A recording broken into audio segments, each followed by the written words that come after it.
For a guy who probably spent the latter part of his life creating magic, around the world, and we had a chance to make tribute for Paul Allen today. He might have given a little on that last kick right there. I don't know. But it was a big night for Paul and for Jody. It was great to see Jody pulling the flag up, and as you guys get to know her better, you're going to find she's a great fan. She loves this team and loves the area, and in the same fashion that Paul did, and so it was a big night for the family, and I'm so happy that we were able to get a good win and have fun with it and all that. Just emotional because tonight was to tribute Paul Allen. I think about what he meant to this world and what he meant to just me personally and my family.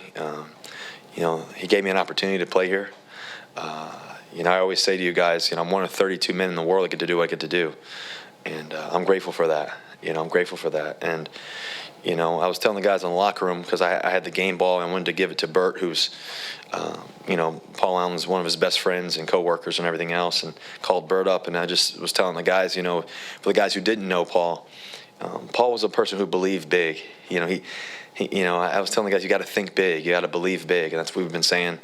And just he was exactly that, Paul Allen. He was a person who created Microsoft. He was a person who made a difference in the world, cared about the world, cared about others, cared about animals, people, loved music. And so I'll never forget when we were going to the Super Bowl the first time, and I think I've told you guys this story before, but I got a knock on my door the next morning after we won the NFC Championship game. And, the night before when we won the game, we were on the podium in the NFC Championship games singing Frank Sinatra. We're about to head to New York. And Paul kind of leans at me, taps me, and he says, "I didn't know you liked Frank." And I'll never forget that. And I just laughed. I said, "Yeah, I grew up listening to this. I'm an old school guy." Next morning, I got a knock on my door. I'm like, "Who's knocking on my door?" And the car leaves, and got a set of Frank Sinatra CDs, tapes, and everything else, the Rat Pack. And that's the kind of person he was. He was a person of love, person who cared about others.